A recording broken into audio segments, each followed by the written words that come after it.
Frequency Radio.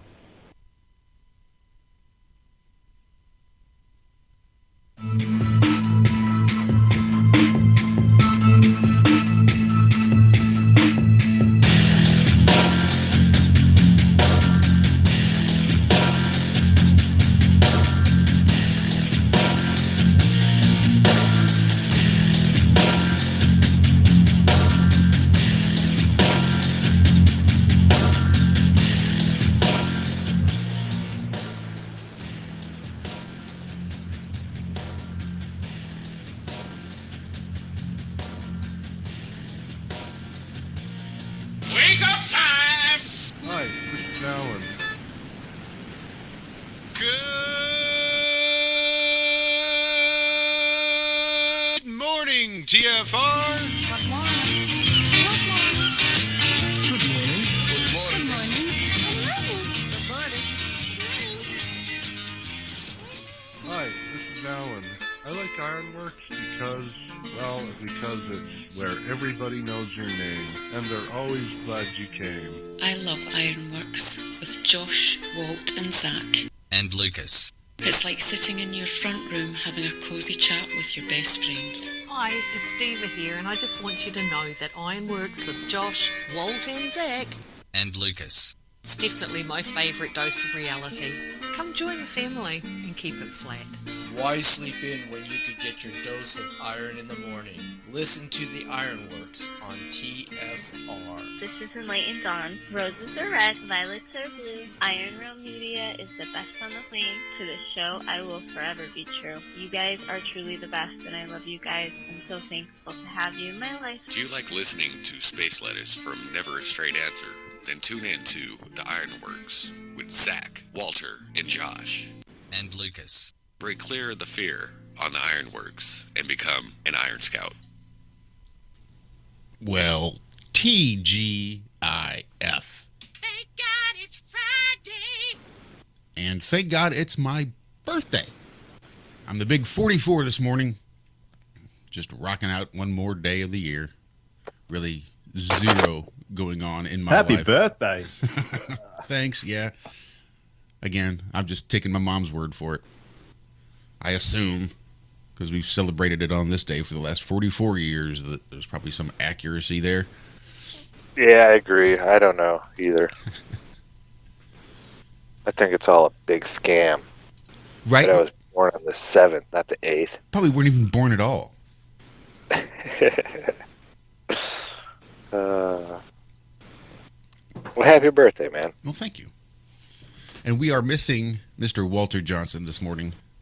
He has got to take his better half, his other half, Michelle, to the doctor this morning, bright and early.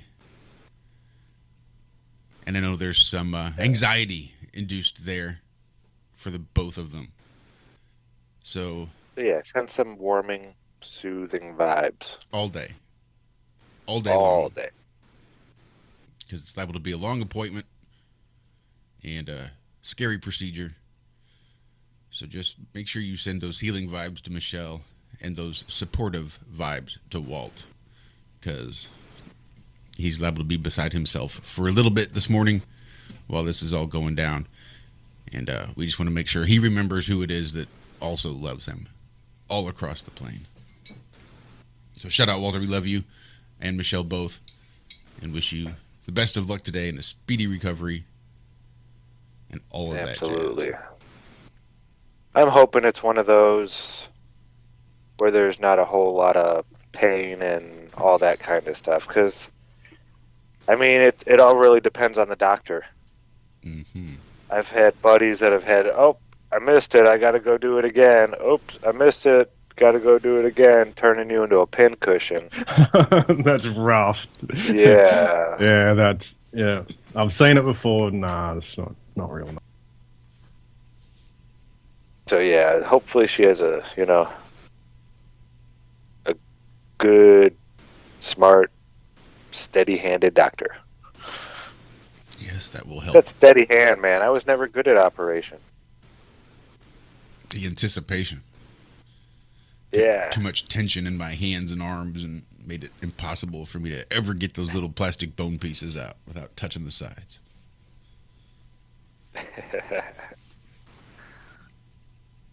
Alan Holman in chat said he just watched the movie Free Guy, and he says, I liked it.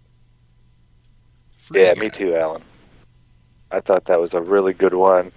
I don't know if you like it, Josh. It's a Ryan Reynolds flick. Well, right there, I know you have... Oh, no, you're not the one who doesnn't like Ryan Reynolds. Yeah, no, I think it was Walt, wasn't it? Yeah, I think so. Yeah, I thought it was really good. Just the whole story, to me, it was about being a flat earther. Becoming a flat earther. That's how I saw it. Through my eyes, at least. It's like they live, isn't it? But I've been looking forward to actually watching it, see if I can pick up any. Yeah, I'm not gonna ruin. I won't drop any teasers. I know I get to watch a lot of movies earlier. You know, so I don't. Yeah, I'll shut up. But yeah, go check that out. It's a good flick. And I almost didn't make it here this morning because my dog ran off last night, which normally isn't that big of a deal. But when she ran off and got loose, well, she didn't really get loose. The lead was already detached. So when she got hooked up and she took off running, once she realized that lead wasn't attached, my wife realized that lead wasn't attached, and they basically kind of looked at each other, and the dog just took off out in the woods with this big, long 25-foot lead attached to her collar. So the first hour and a half wasn't bad. It's when it started to get dark that we started to freak out and spiral out of control a little bit. Just thinking about her getting wrapped up around a couple trees or something out there in the woods, alone, unknown location, by herself, and we started to get a little worried. But finally, it was just about completely dark. I was coming down the road with the big dog Shibby. I took him for a walk, hoping that he might draw her out. The wife and a couple of friends were out scouring the woods with flashlights. And we were all just kind of coming back home at the same time, and there she was, just sitting up there on the deck waiting for us, like a little bitch that she is. But all's good. Josh says, it's not that scary of a deal when she runs away, because this is definitely not the first time. This dog can jump 5 feet fences. Flat-footed. Yeah. Just hop over it like nothing. Just looks like a rabbit almost. Just hop, hop, hop. It's amazing. But yeah, you would need... I don't know if you could find a fence tall enough, man. I bet she would learn to climb the thing like those dogs do. Well, because she's got that part Belgian Malinois in her. And those dogs you see, like, jumping on top of roofs from the ground and, like, walking tight ropes. And the kind that just completely sacrifice their entire body when they try to tackle somebody or take something down. They're just like run full speed and lunge and latch on with their teeth and just let their momentum carry them and just swing them around and slinging them around. Those Belgian Malinois are absolutely insane dogs. And she's got just enough in her to be a pain in my ass. But she's a pretty girl. She is a pretty girl. Hank misses her. Oh, I had some ferrets when I was a kid. Had some what? Oh, that would be ferrets. Cool. Ferrets. You're the Beastmaster? I don't know. I had one that was wasn't very good. It just bite your finger as soon as you put so it'll let you pat him and stuff. But as you put your hand in the cage, it just make sure what's this bit of meat crunch on your finger. But anyway, the point of the story is I had these ferrets. Well, one in particular, I would take it to my mate's place, and he had a lot of rabbits, and so you put the ferrets down the hole, and then they'd scamper around in the hole and chase the rabbits out. And you basically put nets or something over the holes, and you hear the rabbits come, hear their feet kicking, and then just shoot out the hole. Anyway, I had this one ferret, and I don't know, must have went down there, found a nice little cozy spot, and just went to sleep for 4 hours. So that was my ordeal with waiting for animals. Losing an animal. I knew where it was. I just had to wait for it to finish its nap, and I had my girlfriend back in high school. Well, right after high school, one of her friends got a skunk as a pet from the pet store. Scent glands removed and all that kind of stuff. But the guy told her, now, make sure that there's no small holes or anything like that it can crawl into, because it's probably going to hide from you for the first week or so. They're real skittish around humans, especially a new human. They're very, they don't trust at all. Well, I saw this thing one time when she brought it home. The day she brought it home, it crawled underneath her kitchen sink, and there was like a hole down there that she didn't even know about. And this thing was gone that night and never saw it again. For like a year, though, the food would keep disappearing in the water at night. For like a year, this thing was in the house, and she never saw it. So that's cool pet. Losing a pet. The best pet ever. Just comes out and eats, and then goes back and hides in this hole. And she never saw the thing again. Well, that's pretty similar to the cat I've got that just turned up at the house. It's like pretty much just eats, will come and hang around the back area, want some food or whatever, and then hides under the house, or you won't come near you. So it's not as bad as being under the sink, but still. But yeah, that thing, she'd sit there at the sink with all kinds of treats. Waiting. First week, just waiting. Come on. That thing, right. It was not coming out. But so I didn't get to hold it. I saw it. But like as soon as she let the thing out, it's just walking around the house. And it was looking for a hiding spot. And it found it. Yeah, and that was it. Never saw that skunk again. Money well spent. Yep, there you go. That's why I get dogs, folks. Dogs and cats. I would like I don't know. I've been thinking about like a fish almost, but something I could put out in the river and back. Like something that lives in the wild, but... You want to put a leash on a fish? No. It's called a fishing rod. Catch and release. Go visit. Like the koi pond fish that they have, but in the wild. Cool. Yeah. Just some kind of, like a predator fish that's not going to get eaten right away or so. That stupid crane out there would probably eat it. Not stupid. This crane is so elusive. As soon as I open the door, the thing flies away. Usually. I don't know how they hear so well. Me and the neighbor have like a game. We can see who can like sneak up on it almost. Just get a good look at it and watch it. I mean, I've taken pictures of it and I've seen it, and it's sat there sometimes. But most of the time, as soon as you open the door, this thing just flies right down the creek. And I guess he lives somewhere around here because he's here all year round. He's not the sandhill cranes that migrate. He's a blue heron, I think. Yeah, we have quite a few blue herons around here in Missouri, too. Oh, I saw the biggest kind of bird in the world yesterday. The neighbor lady, it was her birthday, so she wanted to go to the Columbia Zoo. And, I don't like going to zoos. I really don't. I feel so bad for all the animals and everything, and I get more depressed than I get happy, you know? And, but she wanted to go. That's her favorite thing. Her ma wanted to go see the gorilla. That's her boyfriend, she says. She's 91 years old, so, you know. But yeah,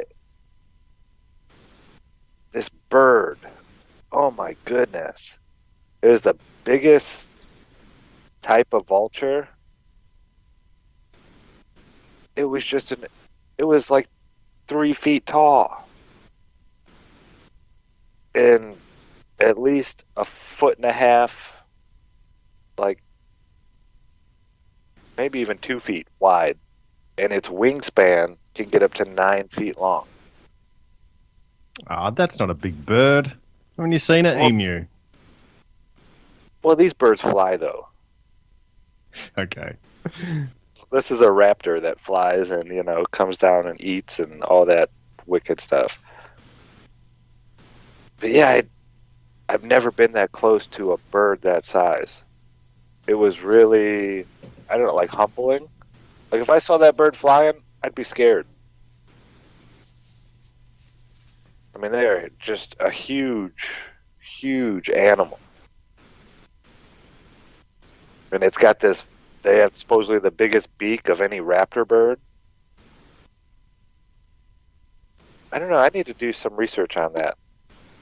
They're found in Asia and Eastern Europe and the Middle East, around there. This big giant, I forget the name of it now, man. Yeah, I saw the gorilla and the tiger and the rhinos and the lions and I don't know. They just all look sad. My favorite part was the garden. There was a garden there, and I don't know. I wasn't all that impressed with the garden. I mean, a lot of the plants, they had basil growing and tarragon and sage and, all these things that I've grown.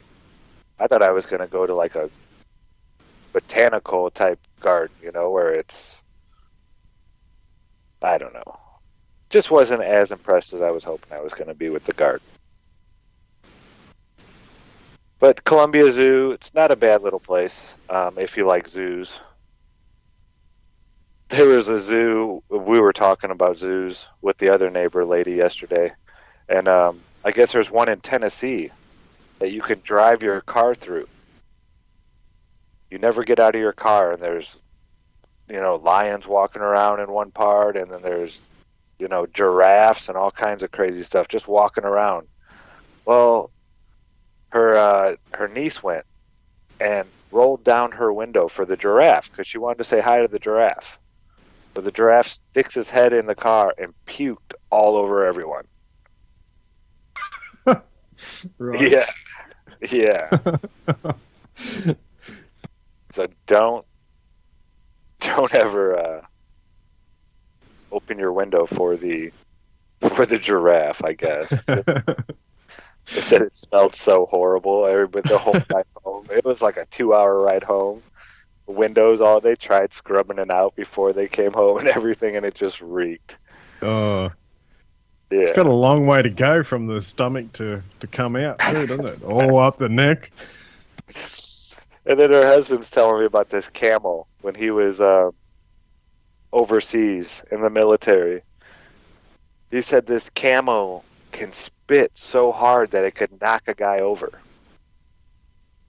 I didn't know that. I knew camels spit, But he said he walked up and the guy was like, "Come here, watch this."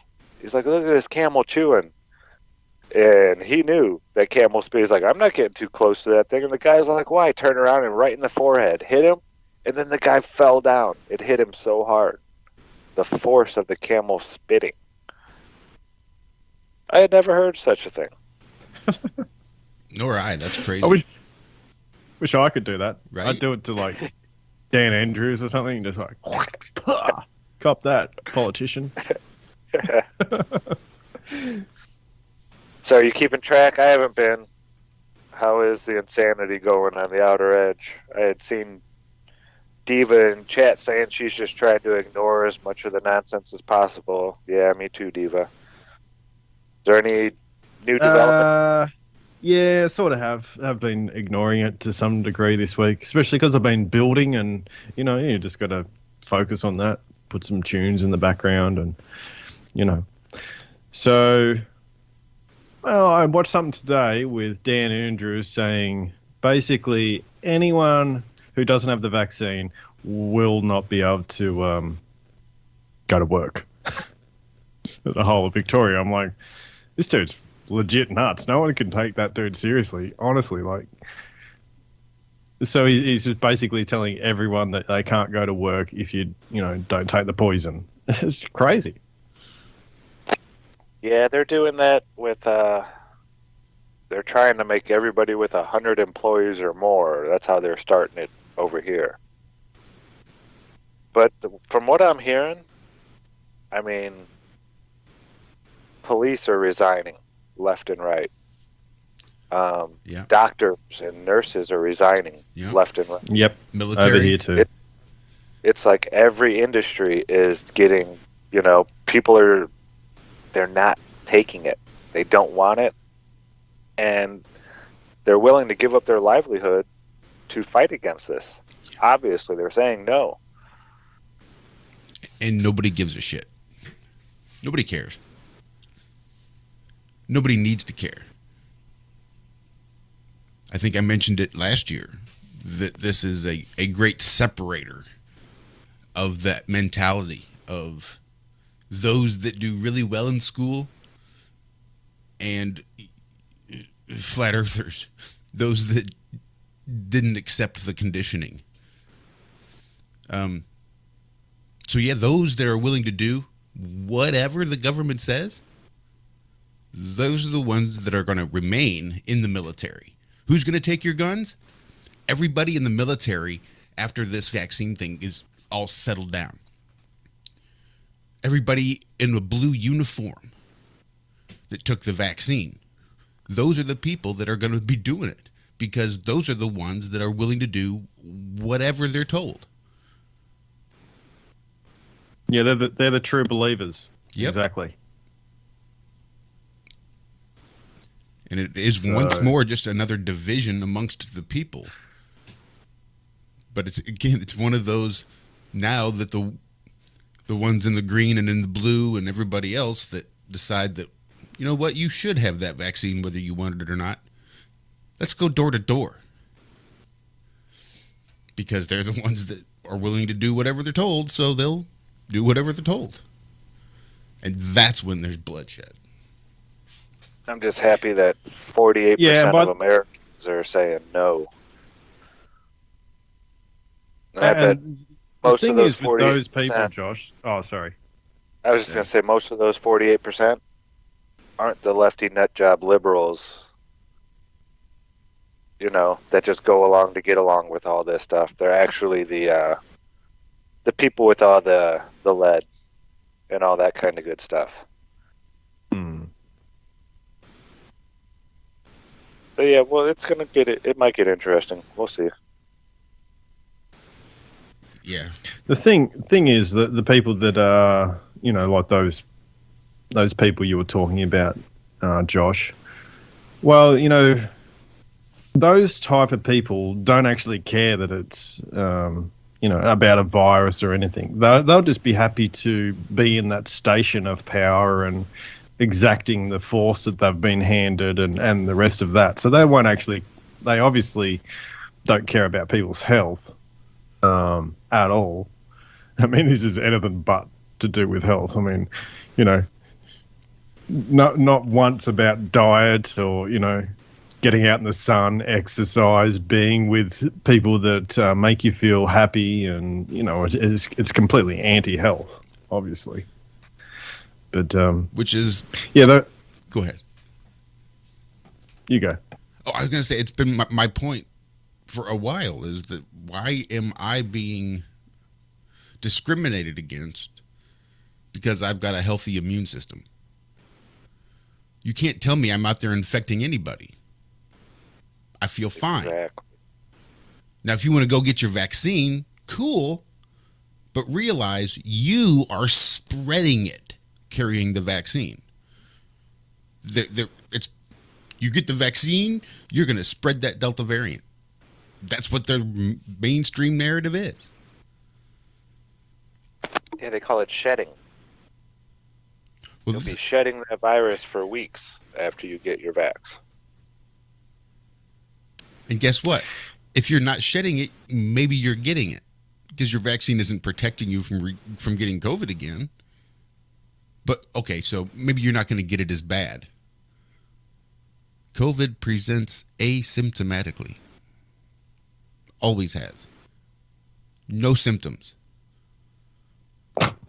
No. According to the CDC, you have a 7 times more likely chance of catching COVID after the vaccination. So if you get COVID and you become immune to it naturally, like we've done forever, versus someone who gets the vaccination, the person who got the vaccination has a 7 times more likely chance to catch COVID again than somebody who fought it off naturally. And this is from the CDC numbers. I heard Rand Paul say this yesterday in the Senate hearing. And I think I saw a study from Israel that was pretty much saying the exact same thing. Maybe I'm conflating two different stories, but I think it was that the natural immunity was 7 times stronger than any immunity received from the vax. And I think that's because they had so many vaccinated people just filling up their hospitals in Israel. Holy jeez, that's a full segment. Wow. All right then. Well, I guess we'll be back and try to keep it a little lighter maybe. We'll not drone on about gardening or try to speak too authoritatively about anything. There's so much space stuff. Yeah, there's quite a bit. Too. And we may even open the phone lines or have a guest pop in. Could go either way. We'll be right back and find out. Yeah, hopefully. Extendivite is more than just a heart tonic. Do you have any of these symptoms? Night cramps in the hands and feet. Your arms and legs often go to sleep. On short walks, do your legs get aches and pains? Is your memory worse than it used to be? Ankles that swell late in the day? Has your blood pressure increased lately? If you answered yes to even one of these questions, you may have early warning signs of arterial blockages. Your body is saying that it is time to take Extendivite. These are not the normal signs of aging. They are the warning signs that accompany blocked arteries. Get your Extendivite today. Extendivite is available in capsule or liquid form for just $69.95 for a 2-month supply. To get started, call 1-877-928-8822. That's 1-877-928-8822 or visit heartdrop.com. Extend your life with Extendivite. Do you want to lose weight but have no idea where to begin? The Fast Start Diet, a 3-day weight loss plan, is the answer. 3 days of nutritionally balanced, calorie-restricted meals delivered right to your door. No shopping, no measuring, and no cooking. Everything is prepared for you and ready to eat at home or on the go. The Fast Start Diet has all the amazing benefits of intermittent fasting without starving. We've helped thousands of people who have struggled to reach their weight loss goals. Isn't it time we helped you?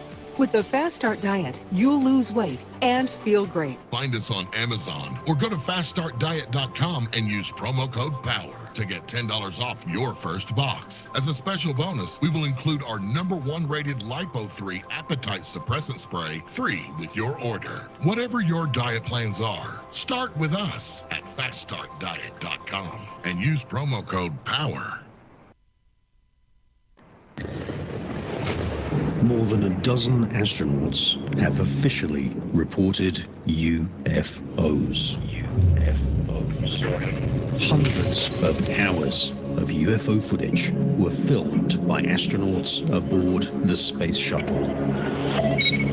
Many of these UFOs can only be seen in ultraviolet light. Retired former Apollo astronauts and cosmonauts now tell their stories of their own personal UFO encounters.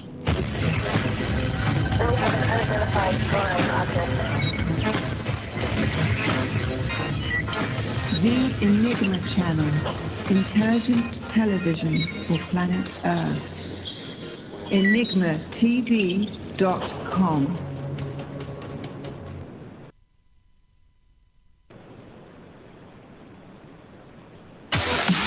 No hate, no hype, no fear. You're listening to Truth Frequency Radio. We are TFR.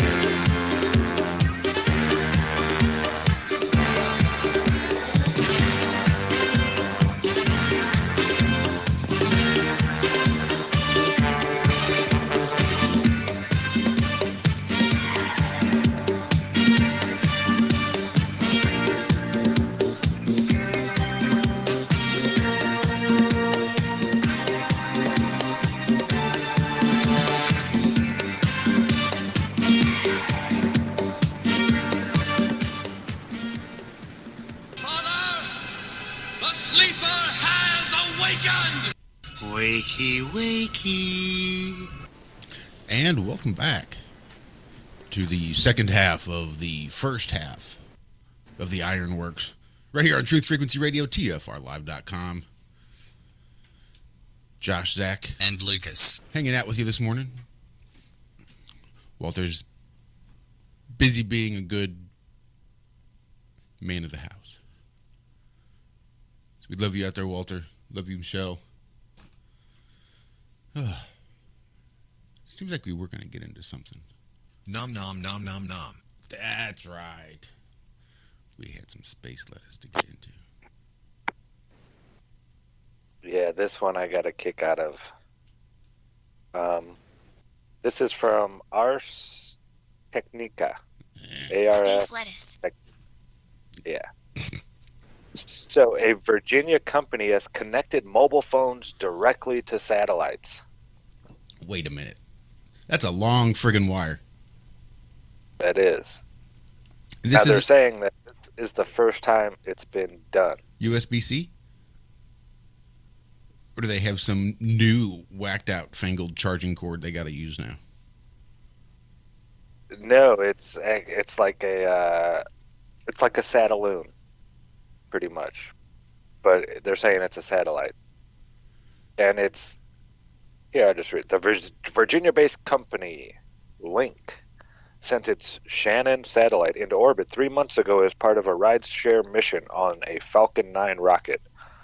After some initial tests, the company said hundreds of mobile phones in the United States, United Kingdom, and the Bahamas were able to connect to the satellite as it passed overhead, as if it were a virtual cell phone tower in space.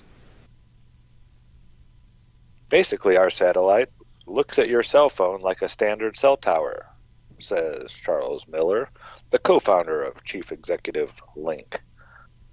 But your cell phone that you're looking up all your silly flat earth stuff, it proves that we live on a ball.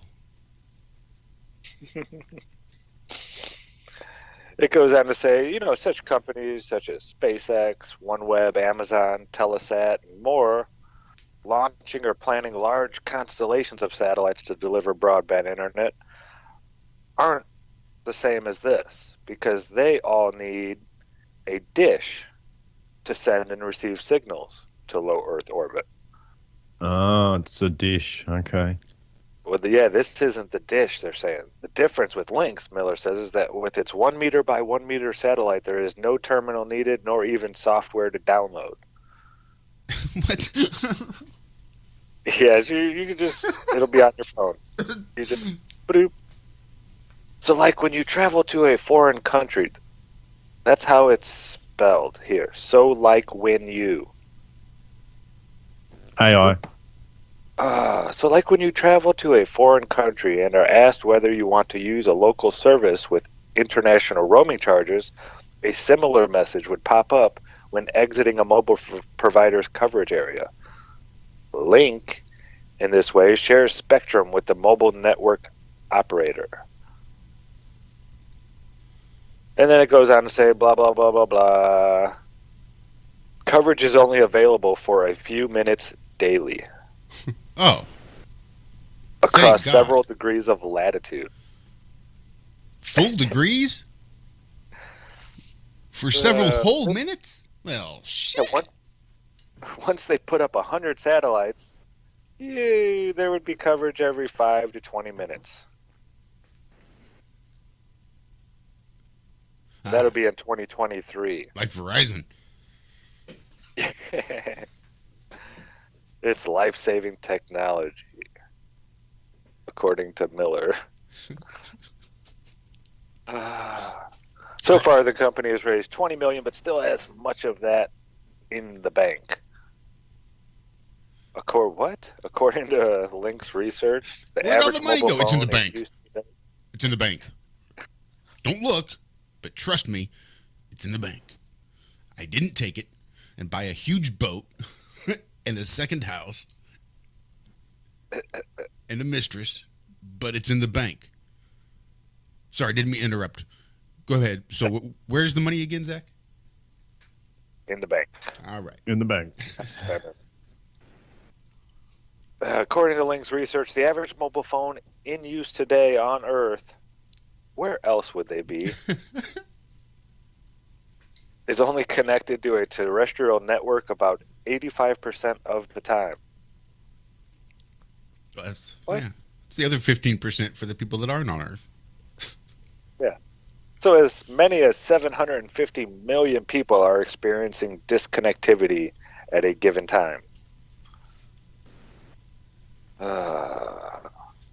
So this is kind of like the same thing as Google, Loon, and all that other stuff. But this, I don't know. AT&T's next prototype spacecraft, Blue Walker 3, is expected to launch aboard a SpaceX mission from Cape Canaveral, Florida, as early as March of 2022.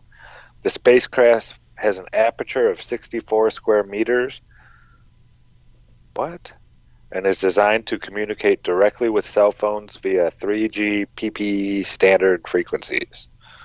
So I guess others are jumping on this. I bet it's just all a money grab? Yeah. Well, stupid. I think there's a reason they make it a point to tell you where the money is. Bank. Yeah, exactly. Yeah, it's in the bank. No question. See, you don't need to ask anymore. That's it. You know now. I didn't steal it because I just told you it's in the bank, right where it should be.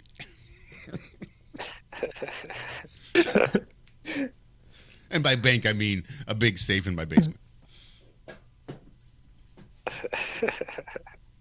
Please send more money. Right. But turns out we were just not quite there yet. We're going to need a little bit more funding. Yeah. And then when you go and check the bank, it's just little bits of paper with IOUs on them. Did one of you guys tell me that they were getting rid of safe deposit boxes? Or did I hear that from somebody here? I think so. Walt had mentioned that a little while back. Yeah, saying that they want to do away with them completely. That just seems so strange to me. Yeah, that is odd, isn't it? Like very innocuous. I think it's strange that people believe banks don't go through their safety deposit box. I mean, really? We're talking about bankers here, folks. So you're going to go and stash all your secretive stuff with some of the most vile people on earth and hope they keep it safe for you without looking at it or divulging any of your secrets. I'm just saying. I wonder how many of those deposit boxes are forgotten about. Maybe that's why they, want to shut them down, and all the people that don't claim them. They're trying to track how much money people are spending at any given time. Because if you don't have it, if you have your cash in a deposit box and not the bank, they don't know how much you have in there. And they want to know, now they're saying they want to have all banks let the government know every time you spend $600 or more. Now, it used to be $10,000 or more, and a red flag would go up. That's why so many people would do their business in $9,999 at a time to avoid that little flag. Because then the government wants to know, well, what are you spending $10,000 on? I need to know. But yeah, now they're saying $600. Any payment over $600. And the bank's supposed to report that to the government.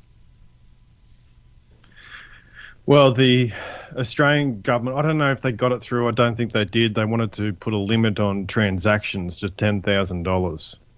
And, you know, that's basically, you know, I think it's to stop bank runs. So, you know, and to track everything, obviously, but mainly to stop bank runs. I'm surprised that there haven't been banks runs already. When they started doing negative interest, I thought that was going to be the start of it. You know? Yeah, I'm not so surprised because they're basically propping everything up. You know, the stock market's hitting new all-time highs and that sort of thing. Yeah, so, you know, there's no real reason for people yet. They're not seeing their accounts, you know, dropping, and, you know, it needs a catalyst in a sense. Needs people to lose faith in. Yeah, sorry. The inflation is keeping your money kind of at the same level. You know, it's worth less, but you still have the same amount. You know? The inflation's huge. It's you know, ridiculous. They call it stagflation as well. Yeah, here so we call that's basically easing. Yeah. Well, stagflation is basically like, you know, you go to buy that packet of food and it's, you know, you open the chips up and there's only a quarter of the amount of chips in it that, you know, it used to be, and that sort of thing. So the packets get smaller, but the prices stay the same. So they do all these different techniques to make it look like your money is still buying what it should be, but they're just adding fillers and all the rest of it into the food and that. Yep, that's one of the reasons why we have all this Franken food out there. And why people are like, why is it so expensive to eat organically? Well, that's why they're hiding the devaluation of that petrodollar. It's the same reason you can't raise a family with a house, a car, and a picket fence on a one-income salary these days. Because the dollar just don't buy what it used to. There's another sort of a big thing. I'm probably going to get this wrong, but it was Russia and Saudi Arabia have made a deal to sort of trade oil and that sort of thing as well. So it's a pretty huge sort of change in the way, you know, the petrodollar works in a sense. So yeah, that's another big one. That's there's just these sort of macro things going on and in the space that, you know, just little bit by little bit, and when it all sort of falls down, they're already sort of half prepared, especially a lot of these other countries. So yeah, I think, you know, United States is definitely in the firing line for when this thing does roll over. Do you guys have any idea what's going on at the port of Los Angeles? No, I did hear something. It was all locked up and there are ships aren't moving or something? Thousands, not hundreds of ships, thousands of ships full of shipping containers in a holding pattern in the waters off the coast of the port of Los Angeles. Apparently when they come in, they have to quarantine for 2 weeks. Oh, you're kidding. I'm guessing. I'm not entirely sure why they have thousands of ships chock full of shipping containers just sitting in the water doing nothing. One of my buddies that came over and helped us look for the dog last night, we were outside smoking and he was asking me about it. You know, I'll just, you know, after I guess finally learning my vibe, he had not really known any real conspiracy theorists. So he wasn't quite sure how to take me at first. But he's, you know, seeing all this stuff going on and decided to go ask his local conspiracy theorist about what the hell is going on there at the port of Los Angeles. Are you the local conspiracy theorist? Basically, yeah. I would be too. It's a cool club. Yeah. I want a shirt that says that. Local 147 here, baby. Local 420. Go on. I'm sorry to distract you. Well, no, again, it's just this whole slippery slope. And I didn't remind him, I told him that, back in 2010, 2011, I thought things were going to pop off then. They're going into 2012. If not like LNN and Anunnaki coming back, then politically there was just, I don't know, this whole defund the police. You have to remember people's stupid short-term memory. I'd not heard anybody mention the fact that these police were completely and utterly militarized to the hilt by President Obama. I mean, all that military surplus went to the police. And that's why you can drive out and they've got big fucking Humvees and big armored personnel carriers that say the county name across the side. And it's just insane. I remember that. And that was around the time when they were, there was even school departments buying ammunition, wasn't it? Yep, that's right. IRS and everybody was buying millions of rounds of hollow point bullets. Yep. Yeah, so those are still stockpiled somewhere. Just as that nice little reminder for that. Thanks. Yeah, sorry. No, it's all right. I think I've completely lost my train of thought now, but it's a slippery slope. And when you have all of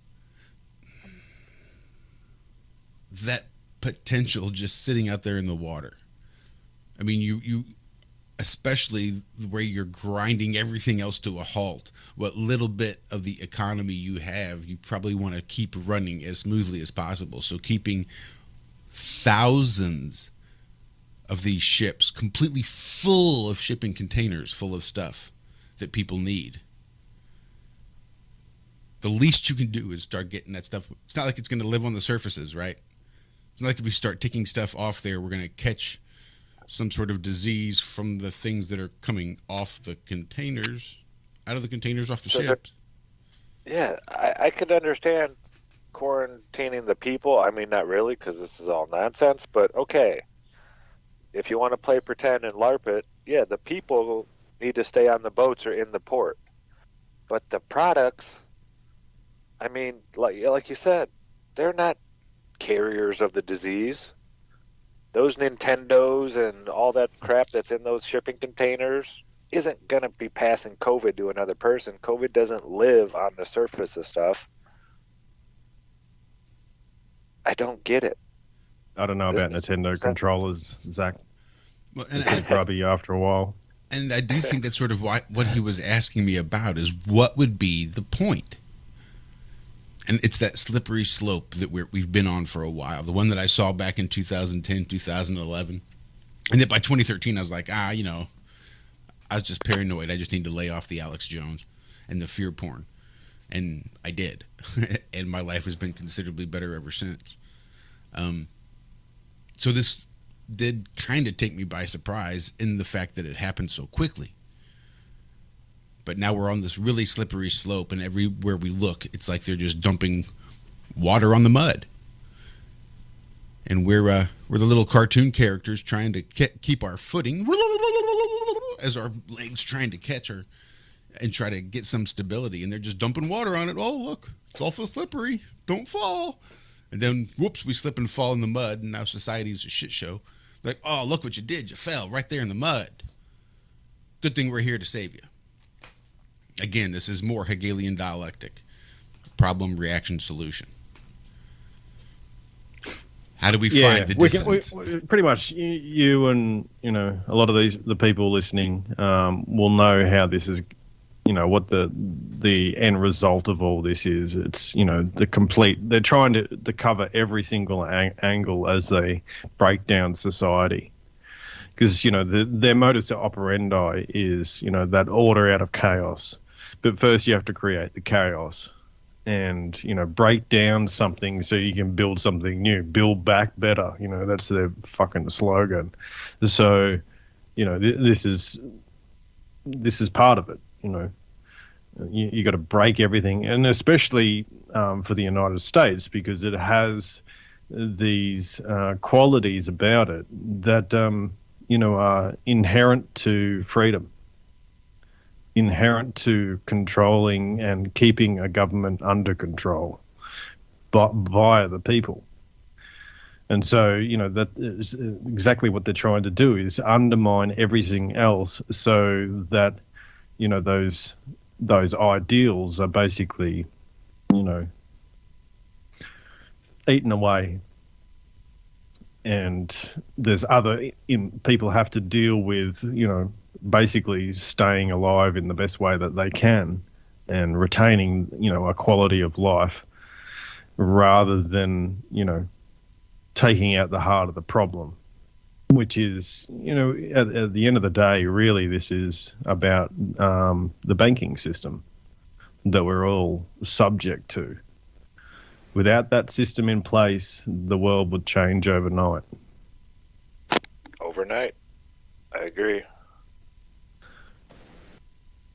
Just with that, I'm not going to get on that rant. We don't need money, folks. We don't. We were joined. I know there's a lot of... Sorry. Oh, we were. I just noticed. Was this recent? I don't know when he exactly popped on. And I don't mean to interrupt you, Zach. Sorry, it just threw me off. I thought I saw something on my screen. I'm like, well, what's that weird little green speck that I didn't see there before? So I had to find the call. I'm like, whoa, there's actually somebody else there. Zach, why don't you finish up if you still can? We'll say hi. Nah, that's gone. I figured. Sorry, my bad. What's up, Jonathan? How you doing? Hey, I know that guy.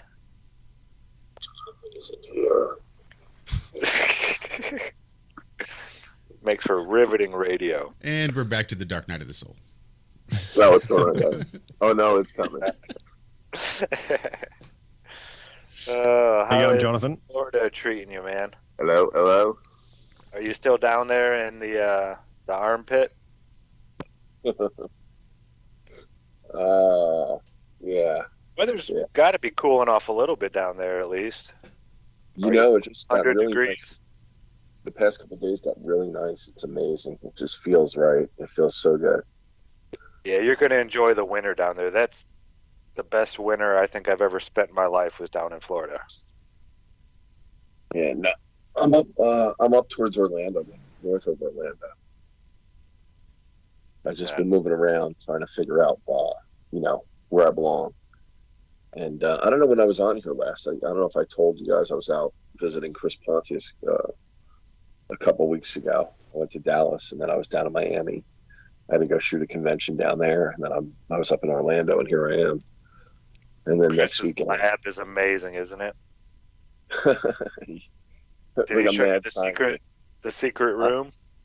Did he show you the secret passageways and stuff? That is so that's cool. Pretty cool stuff. Sorry for interrupting that. Yeah. What were you doing out in Texas? Just doing a shoot?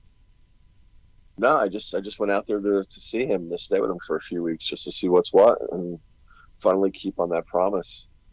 I just figured, like, hell with it. I'll just get on the road. I had nothing doing, and that's awesome. Just went. Yeah. Yeah, it's been a minute since I saw Chris. He doing all right? He still he was producing a lot of stuff. He was fulfilling some orders, I guess, for clients or whatever. So he was like nose to the grindstone, and really, his inventions, his things that he comes up with, it's just like, I get it. Like he's cool. Yeah, the Organite. Yeah, well, you know what happened? Like we didn't get to spend time. We didn't get to spend time to cover it all, but I might go back out there in November or something. I'm letting everything run its course because we had talked about maybe documenting some stuff and then to do a shoot the way we discussed things. I don't want to let the cat out of the bag, but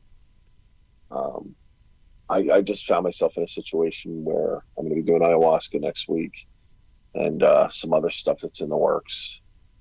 So my life just keeps changing tangents like it always does. Ayahuasca. Yeah. That'll be an eye-opener. Have you ever done That or DMT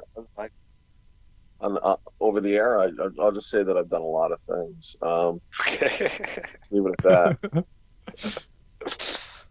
Yeah, I've never done the ayahuasca. I'm kind of nervous. Yeah. I hear it's a little more intense when you drink it, other than, like smoking DMT. It's kind of like 15, 20 minute, maybe half hour, but they say ayahuasca lasts a long time, It's like a couple hour endeavor. It's going to be 3 days long, and then, like I said, there's more to it on the back end, but I'm not at liberty to speak about the details of this right now, at least. But, yeah. I'm kind of jealous, man. We got about 30 seconds before we hit that break. Why don't we go ahead and open up some phone lines on the other side, too? I think I'll open up the TFR line. Throw them into the call. I saw it mentioned earlier in the show there in chat. I'm trying to keep an eye on a little bit since Walter's not here to do it. I'm just trying not to interact too much so I don't get lost. Yeah, what else you got going on, Jonathan? About, I don't know. Well, why don't we cover that on the other side while I get the lines open? Because we should be hearing some break music just any second here. And this show has flown by. Blew by, too. Yeah, that's crazy. Does. Yeah, it is nuts. It does not feel like it's been an hour and a half already. Oh, it hasn't. It's only been an hour, Jeff.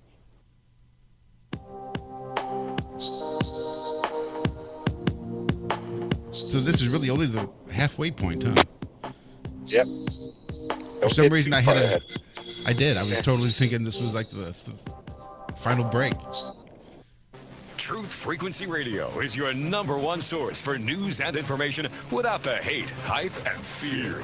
We're proud to feature cutting-edge programs like Beyond the Veil with Chris and Cherie Geo, X Squared with Brooks Agnew, Paranormal Portal with Brent Thomas, Jaronism Raw with Jaron and Missa, Fearless with Frank Castle, Strange World with Mark Sargent, The Eye of Ra with Ra Castaldo, The Infinite Fringe with Billy Ray, Ironworx with Josh Corey, The Kev Baker Show, and dozens more. Did you know you can listen from any telephone by dialing 641-793-7117? Or call into your favorite show, toll free at 833-TFR Live. Uncensored talk and news you won't hear on the mainstream media. Truth Frequency Radio, your protection from deception.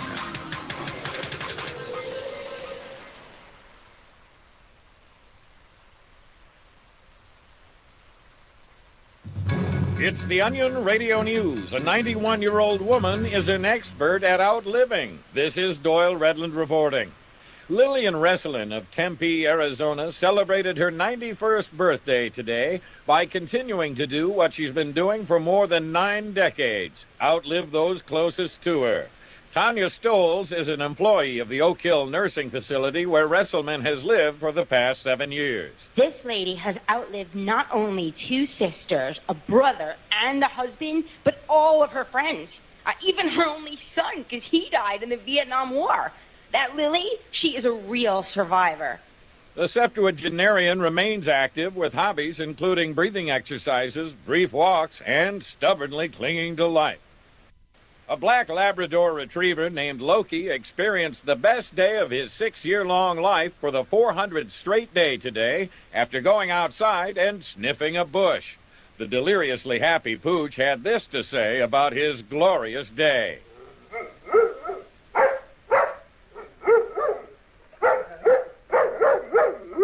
Loki is expected to experience the best day of his life once again tomorrow when he will dig a hole, chew on a slipper, almost catch his tail, and think about rabbits. The Detroit Tourism Board is scaling back the city-sponsored Hidden Detroit program following the murders of 24 tourists over the past 4 weeks. Tourism Board Director Lauren Esselman. The campaign did draw tourists to historically significant places like the site of the 1967 riots, but ultimately, walking tours in the middle of the Purple Gang's old turf was not a good idea. Detroit Police Department officials say in addition to the 24 tourists, the program resulted in the disappearance of more than 60 late-model vehicles. Doyle Redland for the Onion Radio News, online at theonion.com.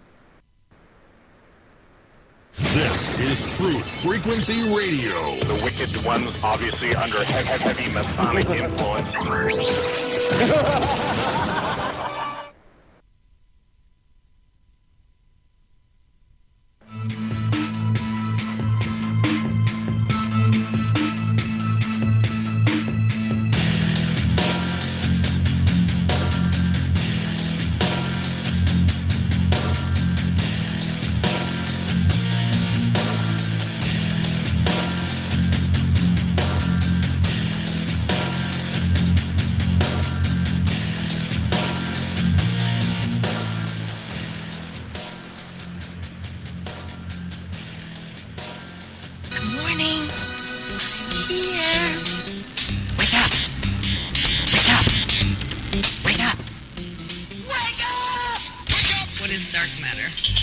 Okay, we don't know. That's great. That's why it's called dark. It's exactly. Everyone knows all reputable information comes from random people on the internet. Tell me things, internet. The Earth is flat. It's like school in your hand. Dark matter is something we do not know what it is. We believe that dark matter is there, but we have never detected it. Well, what I'm afraid of course, is that there is no dark matter out there. So what's one? There is no dark matter out there. We need to think really hard. Hi, this is Alan. I like Ironworx because it's where everybody knows your name, and they're always glad you came. I love Ironworx with Josh, Walt, and Zach. And Lucas. It's like sitting in your front room having a cozy chat with your best friends. Hi, it's Diva here, and I just want you to know that Ironworx with Josh, Walt, and Zach. And Lucas. It's definitely my favourite dose of reality. Come join the family and keep it flat. Why sleep in when you could get your dose of iron in the morning? Listen to the Ironworx on TFR. This is Enlightened Dawn. Roses are red, violets are blue. Iron Realm Media is the best on the planet. To the show, I will forever be true. You guys are truly the best, and I love you guys. I'm so thankful to have you in my life. Do you like listening to Space Letters from Never a Straight Answer? Then tune in to the Ironworx with Zach, Walter, and Josh. And Lucas.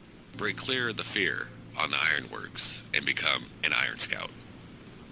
I have come here to chew bubblegum and kick ass. And I'm all out of bubblegum. And welcome back.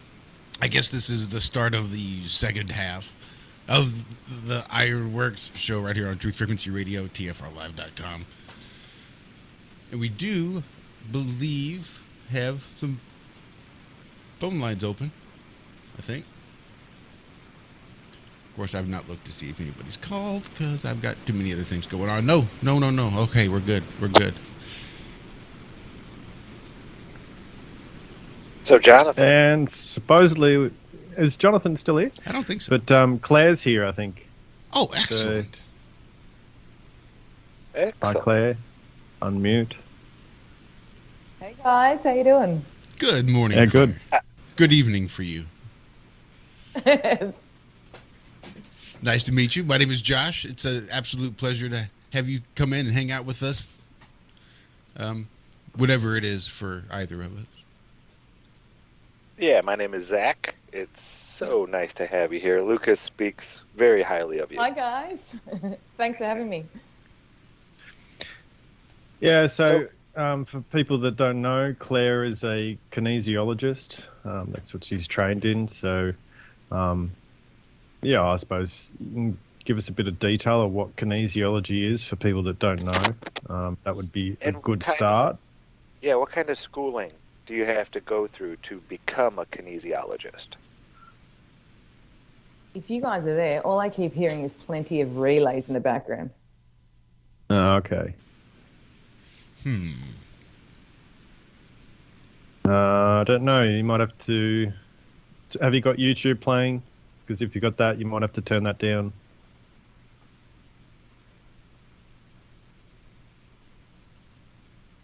Yeah, that'll always do it. You'll hear like a delay, and then whatever we said, you'll hear it again. Yeah. So, yeah, just turn the Skype up. Figure this out. Yeah, you're right. We'll just keep chatting away, and you just let us know when you've figured it out. Is Jonathan still here or not? I don't think so. I think he's disappeared. All right, I think I may have fixed it. Can you hear me now? Yeah, we can still hear you well.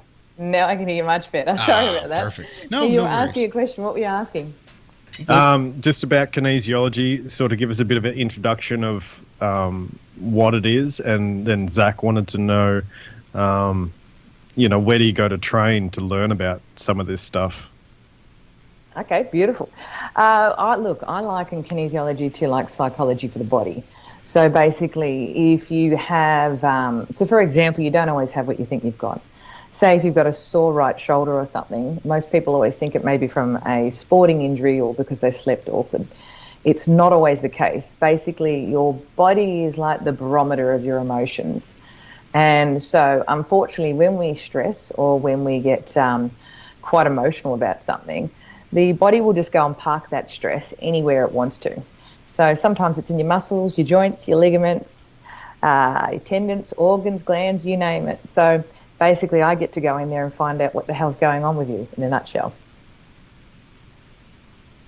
Yeah, it's really, really interesting because it is so holistic. And I always notice when I sort of get a session that it's like this. It's really impactful, but it's subtle at the same time because you'll walk away from the session and you think, oh, that was okay, but then things start dropping, and you'll have these ideas or old emotions will pop up, and you're like, wow, I'm going to be dealing with this for the next week or something. So it is quite a powerful modality, and the main thing about it is that you do muscle testing, right? So that's like an on and off switch. So that's how the kinesiologist can actually work out if there's a stress, or you'll explain it better than me, but how the muscle testing works. I'm rambling here. No, you're right. Basically, every muscle in your body has hidden messengers in the fascia of the muscle, called proprioceptors. So basically, if you stroke your muscle fibers one way, it'll make the muscle contract. If you stroke the muscle fibers another way, it makes them relax. It's actually the funniest thing to do on people that have never had it before, because they think their body is doing something random and artificial, like if you just stroke it, their whole arm just stops. But basically, you use the muscles as a tool to talk to the subconscious. So it bypasses every other, let me put it in layman's terms, bullshit story that you would otherwise tell someone to cover up what's really going on. Yeah, exactly. Okay, so unlike, Western medicine, how we practice it here in the U.S., instead of masking your symptoms, you actually try and find the root of the problem. Spot on. Absolutely spot on. So, for example, most people will come in completely fatigued and stuff, and they generally think it's because of a lot of work stress. Generally, it's because their sympathetic nervous system or their adrenals are shot from something else. But the body basically goes in and tells you an entire story of what's going on. And when it opens up, it's like reading a book. In Australia, we used to have this TV show, I think it was called This Is Your Life, where they would present someone with an autobiography at the end of the show that explains their entire life of everything that's happened, right? That's exactly what happens in a kinesiology session. It tells the story of exactly how it got to the root of the cause in the first place. That's funny, that show.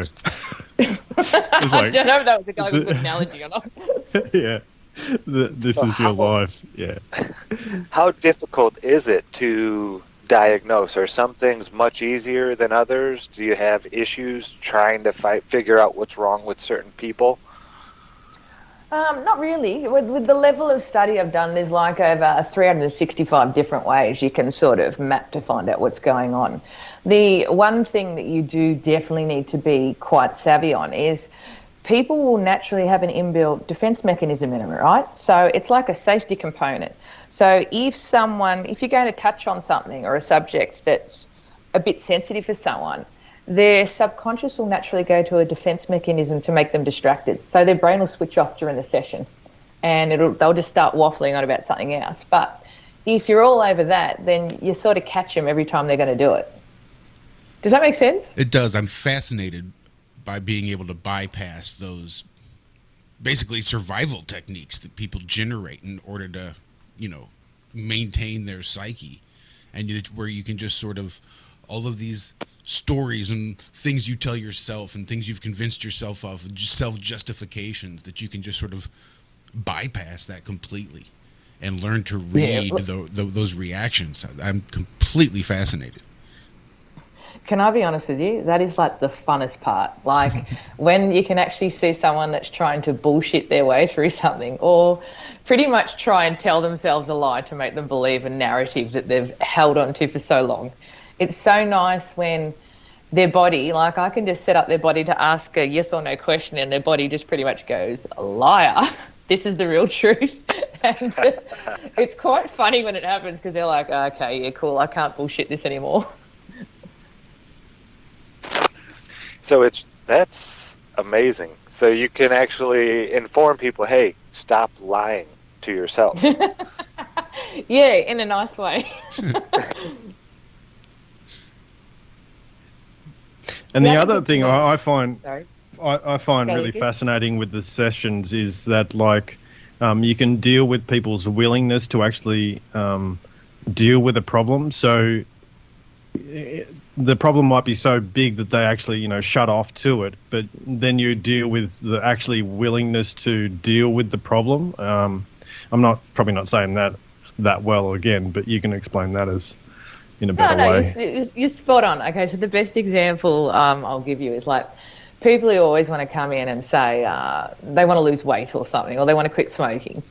And they're like, yeah, it's exactly what I want to do. I know I'm committed. And then you get in and you find out they've run a whole story in the background going, pretty much, yeah, it'll happen after this weekend. I've got a bender plan this weekend, or I'll start next Monday. Or there's always a reason for them to sabotage their outcome.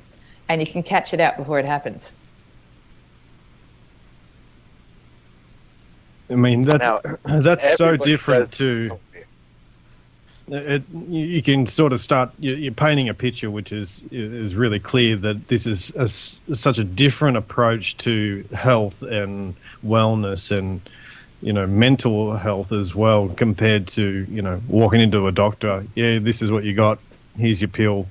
It's just it's chalk and cheese. It's completely opposite in its way it's dealing with people's holistic,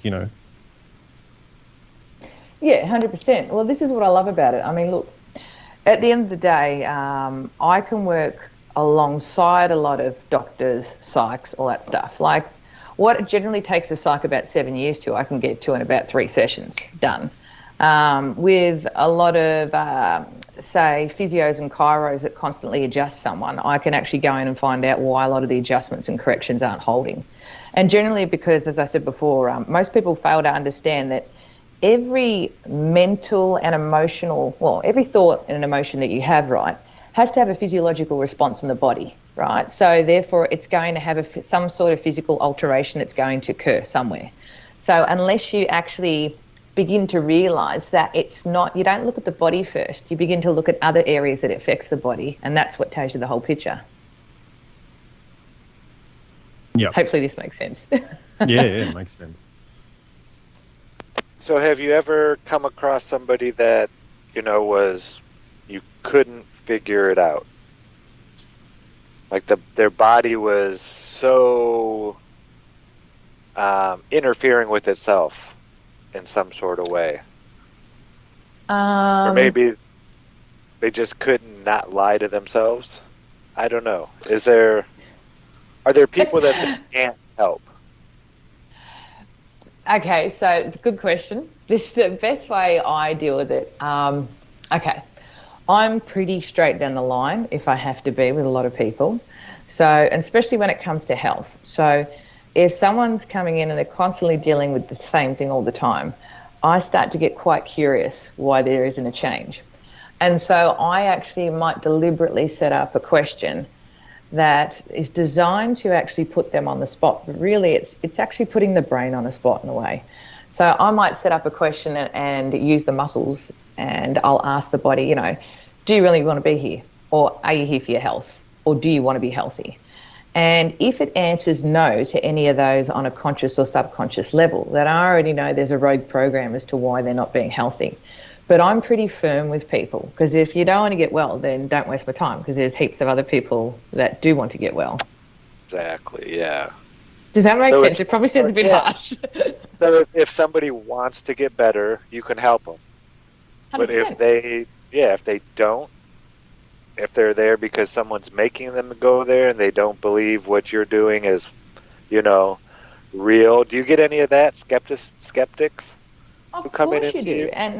And you know what? You've got to be okay with that, because, I mean, if you look at this, right, like, this has been around, like, since the 70s. But because a lot of people haven't heard of it, they must think it's some foreign weird shit or some sort of weird voodoo. But it's not. Yeah. It's just not, because... What are you going to say? I was just saying, yeah, they think it's like a new age type of something or other. Like a new... Yeah, definitely. But this is old. This has been around for quite some time now. 100%. But a lot of people fail to understand, like with health, there is like so many other modalities that have been around for so long. It's just not shoved in your face like, you know, the general practitioners or, you know, your average doctor. But, yeah, you do get the skeptics. And I guess it's important to really not judge. I mean, they have every right to sort of have that sort of view. But at the end of the day, they've got to... Luke has touched on this before. People have got to be wanting, or should I say willing, to get well. Like, they've got to want to be there, because essentially your brain is that powerful that, you know, you can actually focus enough to make yourself ill, and you can focus enough to make yourself well. I mean, there's enough people have written stories about curing themselves just by using their brain and thought power to prove this. So unless you actually get the person 100% in alignment with wanting to be well, they're always going to find a way to sabotage their wellness. Yeah, so that's of what most of the illness we see today is self-inflicted 100%. by the brain. 100%.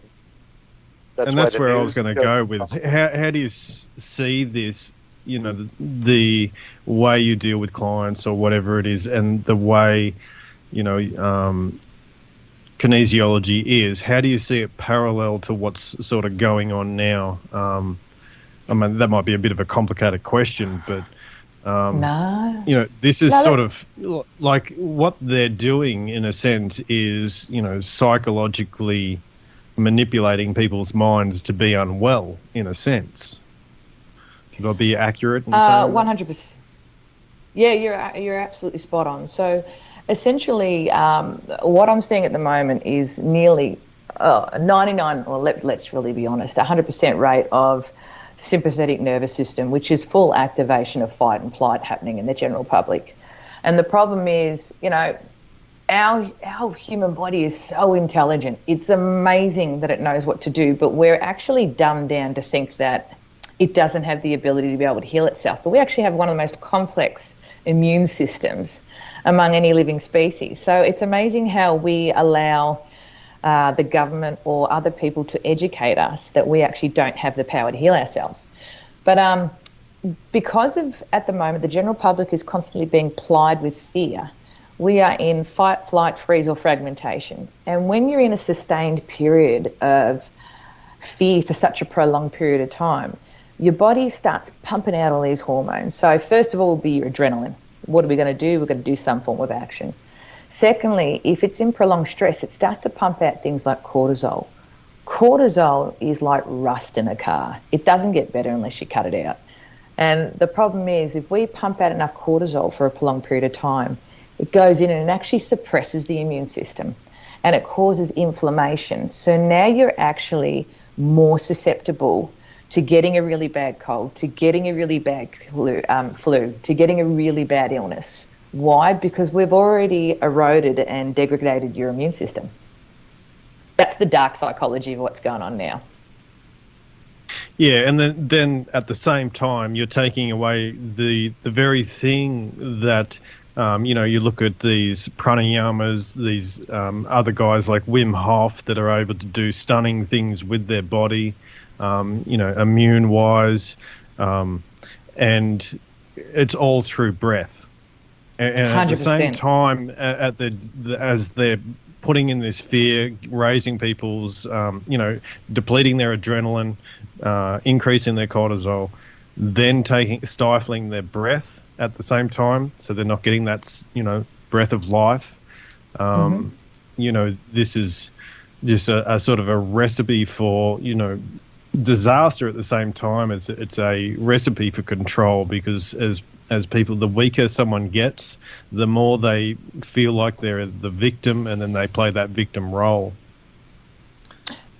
Definitely. And you absolutely nailed it. Like, a lot of the breath work that he does is actually to completely lower the sympathetic nervous system, to put you in parasympathetic state. So when you're in that state, you go straight into healing. You start to reduce the inflammation.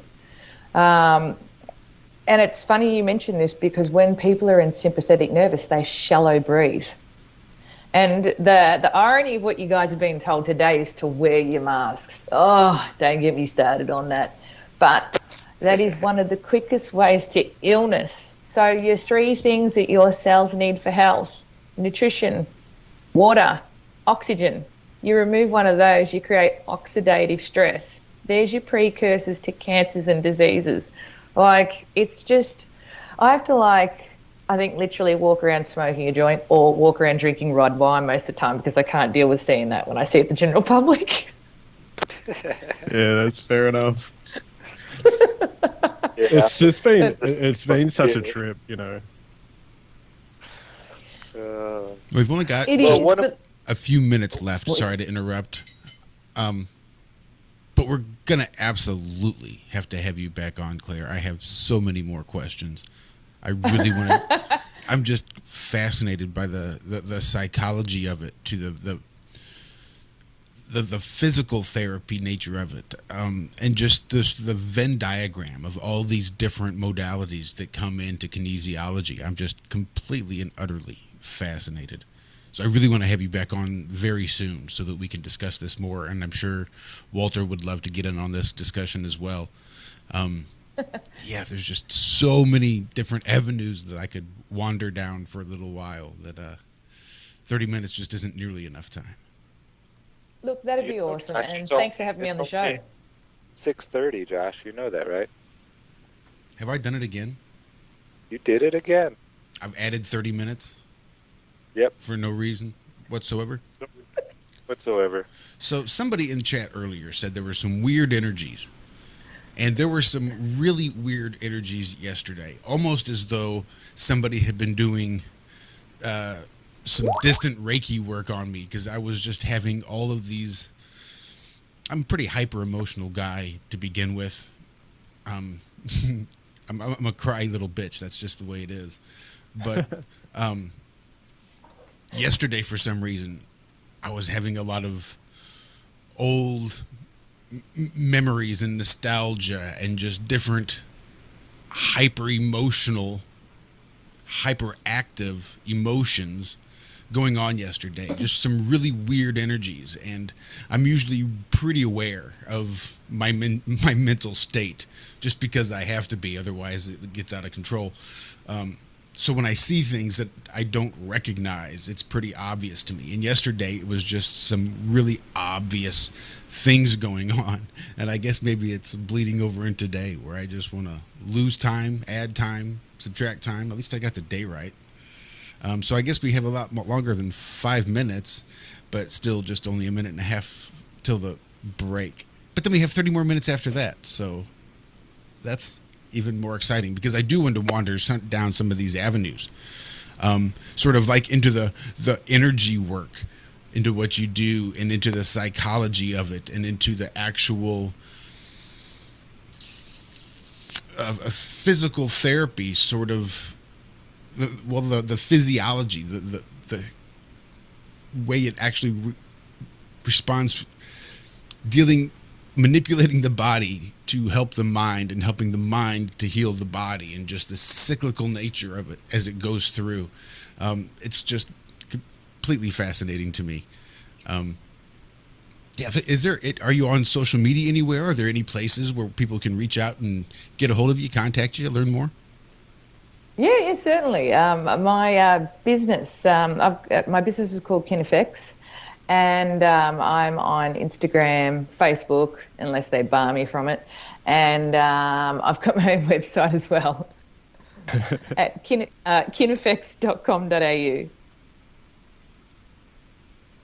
I will find that right now and drop it in chat. I'm doing the exact same thing. And I will be sure to include it in our show descriptions, provided I get one written for TFR, which is not likely considering I have to go from here straight to work. But I will definitely get it concluded into the YouTube links. And thank you so much. I'm posting it into the chat right this very moment. So thank you for having me on the show. This has actually been lovely. Well, I'm glad. We do try to make it somewhat inviting. Again, we're not the most professional bunch out there, but we have really good intentions. We really hope for the best. So yeah, I think we're gonna get out of here just in 30 seconds or so. We're gonna take maybe like a 2-minute break, and we'll be back shortly. And we'll continue this discussion because I really do want to hear more about what the training is like and just sort of the different modalities you have to learn and sort of delve into. It just because I know runners and athletes that use this kinesiology tape and these things for the muscles to keep, I don't know for what exactly, but I understand that the kinesiology stretches out far and wide.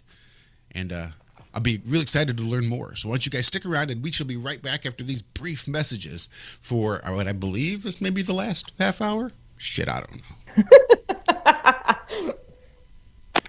know.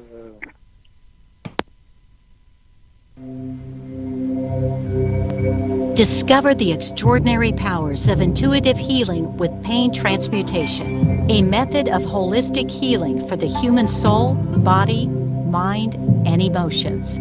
If you are looking for answers and a deep understanding of how to help yourself and the people around you to live a happier, healthier life, this is the right place for you. Learn how to read your soul's history in the Akashic Records, remove negative energy attachments from your astral body, and start the process of inner and outer pain transmutation. Join Pain Transmutation Community to get started on the path of intuitive healing. Change your energetic state. Manifest new and exciting experiences. Re-energize your life. And build inspiring connections with others in our community. Your home has needs. It needs a healthy, dry environment all year round. Start by getting rid of the worst air in the basement and crawl space, where the problems begin and make the whole house sick. Introducing the new Smart Wave Ventilation Unit. It has advanced technologies to continuously reduce moisture, mold, and odors, and expel radon, gases, and pollutants. And now, Wave units include carbon monoxide detection to automatically expel air at a high rate and send you an alert. It also has an app so you can remotely monitor the conditions. Wave is a comprehensive, maintenance-free, affordable solution that will transform your entire home. Protect your home and family with what it needs. Give it a new Smart Wave Ventilation Unit. For more information, call 888-717-WAVE. That's 888-717-WAVE. Or go to dryhealthyhome.com. That's dryhealthyhome.com. Wave Home Solutions for a healthy, comfortable home. Jacob Frank Leibovich is the mastermind behind a global network of satanic cults. He taught that the creator God was evil. Jacob Frank proclaimed himself as the true Messiah. He vowed never to tell the truth. He rejected every moral law and declared that the only way to a new society was through the total destruction of civilization. Murder, rape, incest, and the drinking of blood were perfectly acceptable actions and rituals. His followers established the Marxist system and have infiltrated Islam and Judaism. He was the Messiah of the Illuminati. EnigmaTV.com. We are TFR. My faith in destiny is all I need to prevail. Truth Frequency Radio.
And welcome back.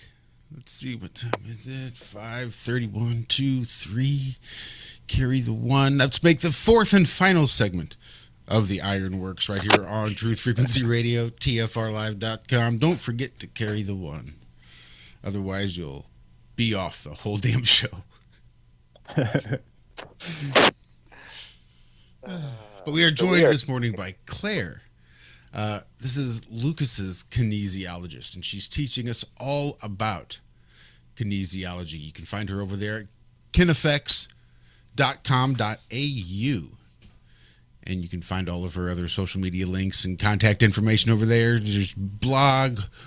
What is this? Books? All sorts of stuff. Jeez, Claire, you're quite the busy woman. No, I wish I wrote books. I don't have the time. So we should make a distinction about certain types of kinesiology and what Claire does. And what Claire was actually my teacher. I went to kinesiology school for a year, and that was down in Melbourne. But things got in the way, and I didn't finish it. I probably needed a session for that. But the point is, we'll sort of make the distinction of what your training is and what most people think of kinesiology, like Josh was saying with the tape and things like that. That's more like a physiotherapy sort of style of kinesiology, right? Correct. From what I can understand, a lot of people have actually asked me this, whether I do kinesiology tape. I wonder, and I often wonder if it's to do with the meridian channels, because the form of kinesiology we use also brings in aspects of Chinese medicine. So I sometimes wonder if it's to do with blood flow, or if it's to do help with blood flow within the fascia, which is like the surrounding of the muscle tissue. Yeah, if that makes sense. So, yeah, what was incorporated in, from what I learned, we would go through the meridians. There would be the 5 elements were a part of it, Chinese acupuncture points, what are they, neuro points? Neuroemotional points, neurolymphatic points. Neurolymphatic, that's right. So there's lots of different points on the body for different things that would, and that's where my fascination come in, especially with the Chinese meridian system. That was really, especially when I was learning about the astrology side of things and seeing the one-to-one relationship between Chinese meridians and astrology. But that's a different sort of topic. Do you want to go into some of the, I don't know, different things about, or modalities, or even the hand things, which is really interesting. That it crosses over into. Or just how you use the hand as a reference guide. I think that's super fascinating. Oh God, it's the funniest part of the session is when people have never had a session before, and they see you just like, it's almost like you're flicking through your hands, right? So it's almost like if you could put your thumb to your little finger, then your ring finger, then your middle finger, and your index finger. You're doing weird things in your hands the whole time while you're testing muscles, and people have got no idea what you're doing. But the way it is written is that within your hand, it contains an entire database, right?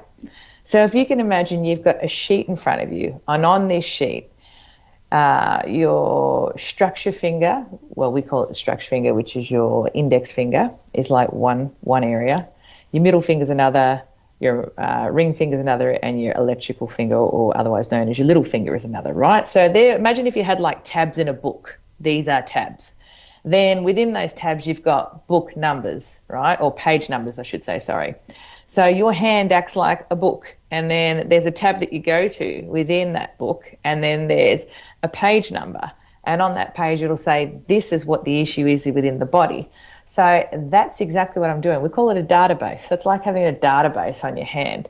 And so wherever your thumb lands on, say, a specific finger at a specific crease, that actually adds up to a specific page, specific number for what's going on. And then you can look it up and it tells you everything you need to do.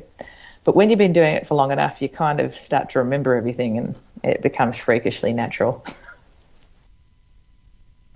Yeah, so that's what I find so fascinating about it. So their body is telling you where to look in, and you're using your hand as the sort of intermediary between, instead of flicking through pages. Yeah, exactly. So when the body responds to a certain finger, you go straight into that page, and then on that page you'll have a bunch of sort of instructions on, this is the type of balance, and they call them balances, that the body needs. And the body instinctively sort of knows what that database is. And this is getting to some of the more esoteric nature of the body, how it actually can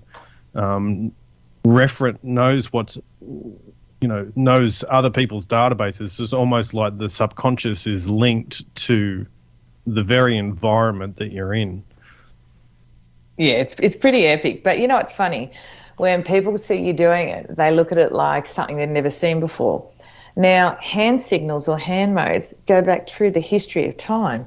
Like when you see pictures or statues of your Indian gods, they're always doing a certain symbol with their hands.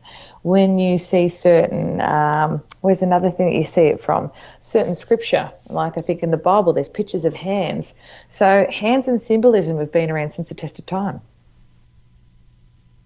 Yeah, exactly. And the other one that, Marty Leeds always points out is that your hands are basically calculators as well. And, the way that they're structured, they're basically telling you about the natural world and about God's language, which is numerical and geometry in motion. Definitely. So this kinesiology, in a sense, is tapping into that numerical, and that's what I was getting at with the body giving a signal of on and off. Well, it's that basic binary system that it's running. So you're able to communicate it with it through number, in a sense. Correct. Wow, that's amazing. I wonder if you could program something with that information, that binary information, if you were to input that into a computer somehow. What sort of output you might get? Well, you want to talk about how you put modalities, lock them into the body, and how that sort of works? You mean putting things in circuit? Yeah, sorry. Is that what you're referring to? Yeah, that's what I'm referring to. Yeah, we know who the student is. Yeah, money well spent, Pardon? Lucas. Money well spent. Well, yeah. Hey, it was a while ago. Okay. this is actually always a funny thing in a session. Whenever, so first, for example, you're scanning through your hand, your finger modes, we call them, while you're testing an indicator. We call them indicator muscles. So, for example, if you're testing your, let's try and keep it simple so you can't visualize. Let me try and put this in context. Basically, I'll be pushing on your forearm, which is testing a muscle called the brachioradialis, right? So that muscle locks until it drops, which is what we call an unlocking muscle. And it will do it specifically when I've got a specific finger on a specific place, right? Now, when that comes up, if you can imagine, you're making like a computer reference before, right? So it's like going to a file and then uploading a file on a computer, right? For the brain to understand what I'm looking at, when that happens, I need to get them to open and close their feet, right? Or close and open their feet. What that does is that simple movement actually catches the information and makes it travel up the central nervous system via the spine, and the brain starts already processing what I'm working on. It's actually quite fascinating. That is absolutely crazy. Exactly. She's able to basically upload a piece of information into the body, into the subconscious mind. Wow. Which is just really, it is super, like this modality, in all seriousness, is like a central hub, which all the spokes come from. So that's why you're able to work with nearly any other modality out there and pull it in, because it is, treating the body like that computer system where you're able to, interact with it that way. So that's why I think it's, really is the future of healing and working on the body. So where did this practice originate, and how old is it? I know you said it kind of started in the 70s, but did it, like chemistry came from alchemy? Is there a precursor to kinesiology? That this sounds like it's ancient. This sounds like wisdom that, has been passed down. This is like real medicine right here. Not what we've been taught over the last 100 years, but this sounds like, the people who built the pyramids knew this stuff probably. Stuff like that. It's I think, as Lucas mentioned before, there's so many varieties of kinesiology, but the form of kinesiology I taught Lucas, and obviously now myself, it actually comes from chiropractors. It comes from the original founder of chiropractic, which is Dr. George Goodhart. And so he teamed up, or I should say, the gentleman who wrote our course is actually a chiropractor as well, and he teamed up with about 12 other people, other doctors from other walks of life, and started doing lots of research. And basically, the course which we've both done is a combination or culmination of 12 other people with a variety of backgrounds. In regards to obviously where chiropractic comes from, I would say that obviously goes way further back in history as well. So you'd have to be doing history on that, I guess, or research on that to find out where that originates from. Yeah, this almost sounds like they've dipped their hands into every real type of healing and brought it all together to try to actually comprehend what our bodies are doing and how to hear them, and then in return, fix them. This is actual healing. This isn't going and taking a pill for the rest of your life. Eventually, the people don't have to come see you anymore, right? Yeah, well, look, I always say to a lot of my clients, it's like, it really depends on what they want to come in for, right? I liken it to a gym program, right? You might have to start going to the gym every single day to lose a couple of pounds, although you don't come in every day. But what I mean by is come in regularly to really get to where you want to get, and then you might be able to back it off a bit, right? So, for example, we don't want to be a crutch for their wellness. That's not the idea. The idea is you want to be able to empower someone and educate someone to a point where they actually become exceptionally self-aware of what is going on with their body, when they need a tune-up, basically. So people who might need you more frequently, say once fortnightly or once every 3 weeks, and that's only if they're in a pretty bad state, is if they're trying to process a lot and go through a lot. The idea is you want to get them to a point where their stress is reduced, things have started to shift and change, and then it's gone from something that's gone, it's gone from using kinesiology as something to rescue them very quickly to then something that's now going to empower them to change their life. So I've had people come in for health, and then all of a sudden their health's come good, and then they've gone and changed the job, then they've gone back to study, and then they've started a business and started a whole new career, and they've been long-term clients. So they actually used it as a tool to change their entire life and where they're going. And then I've had others come in who just were having a very stressful period. Their immune systems were all falling apart. And just through some doing quick tune-ups and everything, they are back in good stead. So I guess it essentially depends on what you want to use it for. Okay. Now, I am not a doctor, nor do I play one here on YouTube, but I stress to people that, you know, your stress levels, your emotion is so important when it comes to your health, your state of mind. And that nature is a great way to kind of reset your state of mind to a more peaceful place. Just getting away and concentrating on nature and being a part of it for just 10 minutes a day is a real healthy choice, in my opinion. Would you say that that's hogwash, or is there some validity to that in what you see? Oh, if I could give you a hug from here, I would. You're absolutely spot on. So people forget this. We are part of nature, right? So actually, I think Lucas and I were having a chat about this the other day. Like, if the planet is negatively charged and if the sun is positively charged, we are in a battery, right? And we forget that. We're living in a battery. So if we are constantly surrounded by everything that's positively charged all the time, which is being on technology, being in front of computers, being in a building, being under fluoro lights, all this stuff is just positive charge the whole time. And what positive charge starts to do is it upsets the entire electrical system in your body. So you become discombobulated, you become tired, you become drained.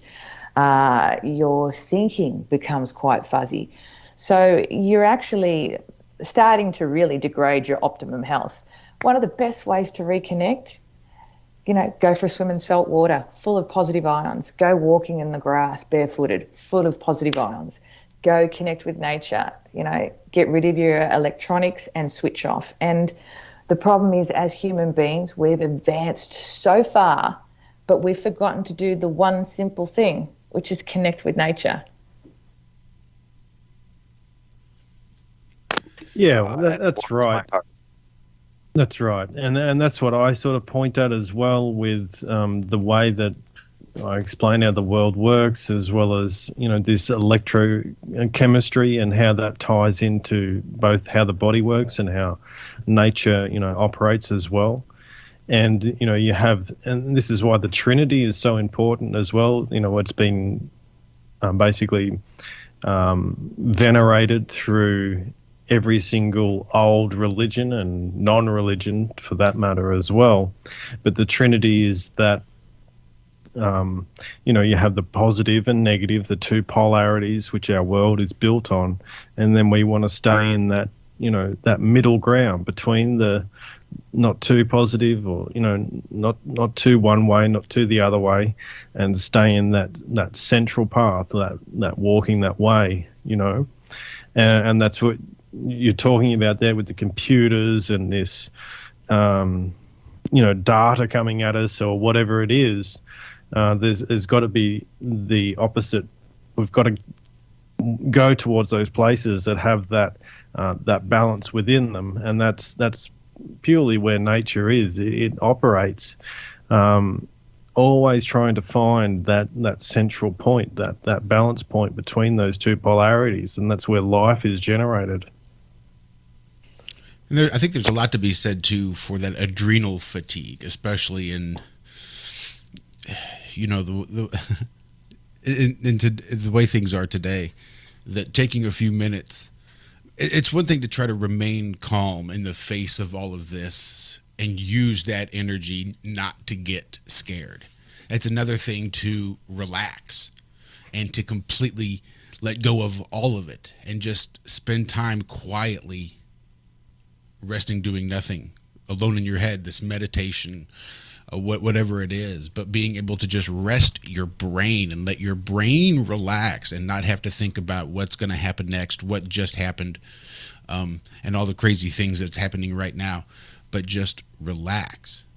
And I think that's really going to be able to give your brain a chance to recharge and just not have to work so hard all the time at trying to figure out if they need to fight or if they need to flee and what exactly the hell's going on here, because it's always this chance where we never get a chance to rebuild and regrow because we're always so busy storing that energy in case we need to spend it in one huge burst to fight for our lives or run for our lives.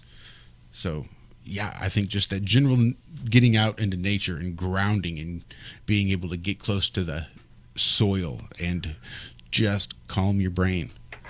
Good for all sorts. You're 100% correct.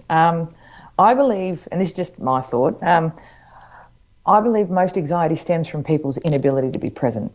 So they're thinking about the future, they're thinking about the past, they're thinking about what they need to be doing later on. They are doing everything but being exactly in that moment where they are right there. And so what starts to happen is every time their thought processes or their emotional processes are bouncing from timelines all the time, this is what starts to bring up that adrenal fatigue. It's like the addiction to thinking. And it's funny, I believe, I'm trying to think of who it was. There's a very well-known writer who they actually questioned him one day and they said, what do you think is society's greatest addiction? And he actually even paused and said, thinking. People are addicted to thinking. They don't know how to switch off. And the only thing I've come to understand with this is the busier people are, it's one of the best avoidance behaviours to not look at themselves. They don't want to sit in their own shit. So distraction is the ultimate art of not wanting to work on yourself. And that's one thing I do definitely find quite often. Yeah, I totally get that. There are some people out there that are scared to stop doing something because then they would have to think about themselves. Oh, yeah. Denial, avoidance, and self-justification are all sorts of good ways to get locked in some really toxic behavior. 100%. Yeah, they just give themselves more than they can handle, so they're always doing something.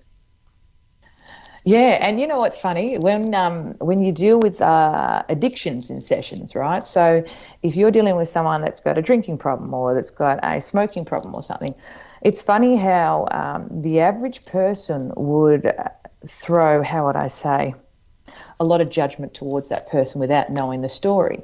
See, addictions and happens never occur unless there's an emotional driver. So you got to get in and find out what's the emotional driver, what's the reward system that's being activated when they go and do it. And when you find that out, that's the moment where they can actually start and kick the habit. Yeah. The other thing that I was thinking of when Josh was saying, people spend a lot of time thinking about do they need to fight or flight and things like that. The thing that instantly came to my mind was the opposite of that would be community, having people around you of the like mind, and having a support system of other, good intended people, and that would be another way of really starting to relax, because you're not going through this, in our world, we're very separated. We've got our little units, and so we have to deal with a big world, in a sense. We're dealing with a lot of stuff. But when you start bringing in community or having people that are close to you and conversing and things like that, those problems don't seem so massive. You've got other people that have got your back in a sense. So that's just the thing that came to my mind when thinking about that sort of stress mechanism as well. Yeah, security is amazing. Being able to feel secure where you are. There's a whole lot to be said for not needing to rely on a fight or flight mechanism when you know that you have layers of protection before you have to actually use that last bit of energy.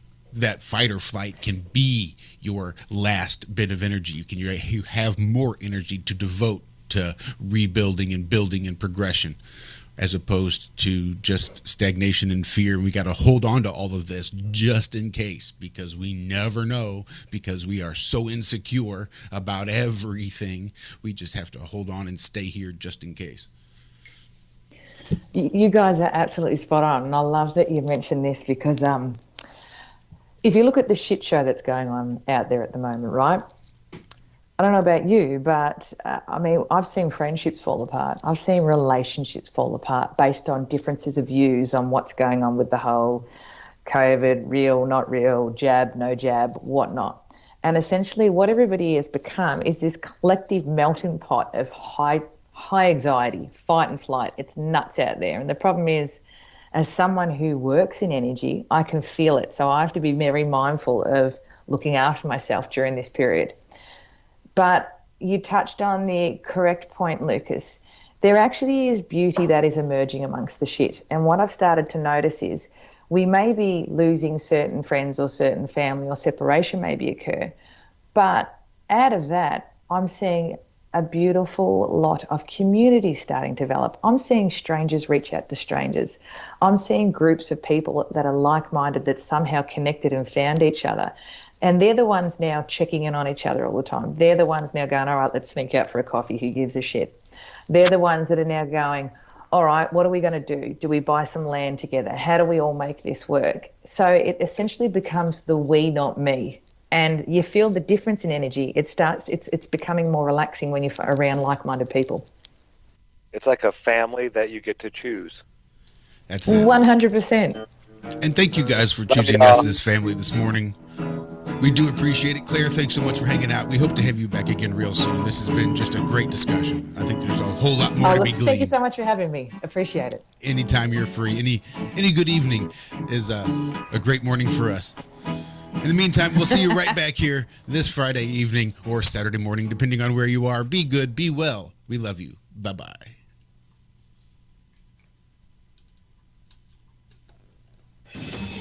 Truth Frequency Radio is your #1 source